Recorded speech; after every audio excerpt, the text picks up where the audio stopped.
La institución educativa 54095 Brisas de Papucha presenta la cartelera lectora de dos cuentos extraordinarios, Los mensajes del Manguaré e Izapi. Cordiales saludos a todos, es un placer estar aquí. Quien les habla hoy es Samira, Araceli y Jensen. Somos de la institución educativa 54095 Brisas de Papucha. Mi maestra es Juana Dora Yauris Polo y nuestro lema es #Papucha lee sin parar.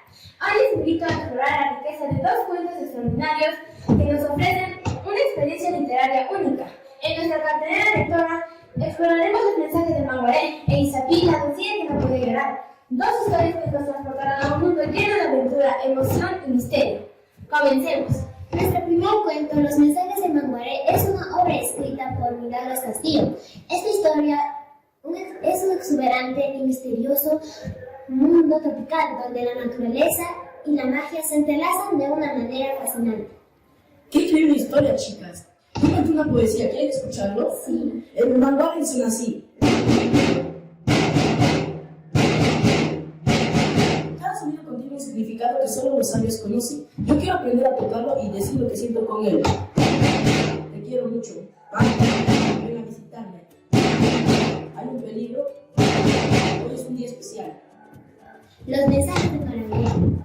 Hace mucho tiempo, en la ciudad de Loreto, existía un hombre y su esposa que tuvieron a una hija. La niña estaba muy triste porque no tenía a alguien con quien jugar y le pidió a sus padres tener un hermanito.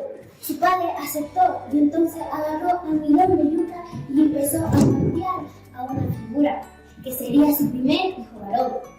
Y cuando terminó de hacerlo, fue fuera y le dijo a su hija que encontraría en su casa una persona y que no la debería tocar para nada del mundo.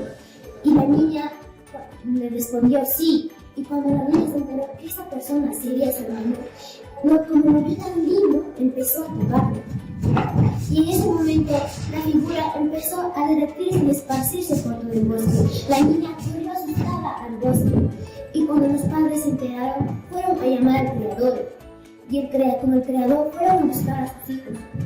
Cuando estaban en un bosque buscándolos, escucharon la voz de uno de sus hijos, papá, mamá, que salía de un árbol. El creador les dijo que ahí estaba el alma de su hijo. Le mostró la cabeza y los pies de donde estaban y dijeron que lo cortarían con cuidado para no dañar el alma de su hijo.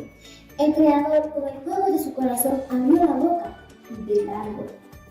Y entonces empezó, cuando la abrió, más tarde, cuando estaban buscando, ellos también encontraron a su hija, que igual estaban convertidas en un árbol.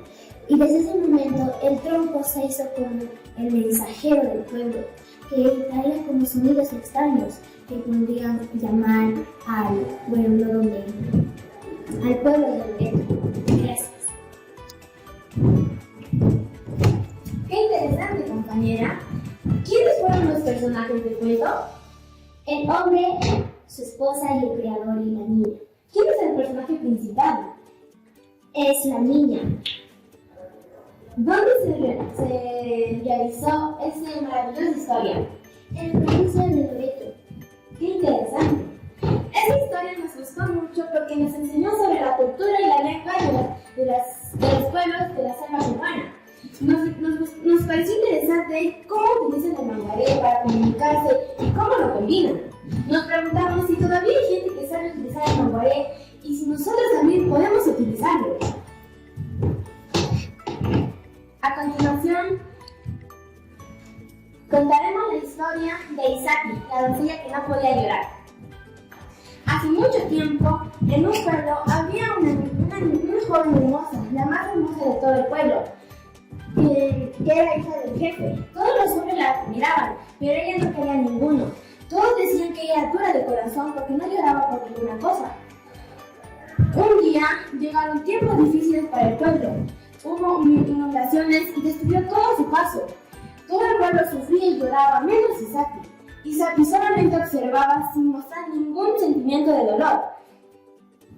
Cuando, al pasar el tiempo, el pueblo empezó a reconstruirse, todos decían que Izapi era una mala persona, porque no mostró en los tiempos difíciles ningún sentimiento de dolor hacia su pueblo. Todos se molestaron y el pueblo se separó en partes. las pocas personas se sintieron mal. Entonces, una hechicera dijo que las lágrimas de Izapi serían la calma de la furia de los dioses. Entonces, Izapi no entendía por qué recurría a esto y fue a pedir ayuda a la hechicera. Entonces, de un momento, la hechicera invocó a los dioses para que pudieran hacer llorar a Izapi y sintiera emociones. De un momento, apareció una fuerza que no se puede explicar, transformando a Izapi en un árbol verde y hermoso. Desde ese día, Izapi se sintió feliz porque podía llorar y sentir sentimientos como amor, sufrimiento. Desde ese día, Izapi lloraba y sufría. De sus hojas caían bastantes gotas de agua hacia el piso. En la selva, cuando los hombres se sienten cansados, se refugian bajo el árbol de Izapi y las gotas de las hojas de su árbol de Izapi calman el cansancio de los hombres. Esta historia nos gustó mucho y nos preguntamos si este árbol todavía existe y si nosotros lo podemos ver. Muy bien, queridos estudiantes, me encantó estas dos historias. ¿Me podrían decir, por favor, cuáles son los mensajes que nos dan estas historias? Por supuesto, profesora. Los mensajes del Manguaré nos gustó mucho esta historia porque nos enseñó sobre la cultura y la lengua de los pueblos de la selva peruana. Izapi, la doncella que no podía llorar, nos gustó esta historia por los sentimientos de Izapi, la empatía. En conclusión, estos dos cuentos nos gustan mucho porque se trata sobre el cuidado de la naturaleza, la cultura y los sentimientos. Les invitamos a leer estos cuentos que nos encantan mucho a nosotros. ¡Hasta luego!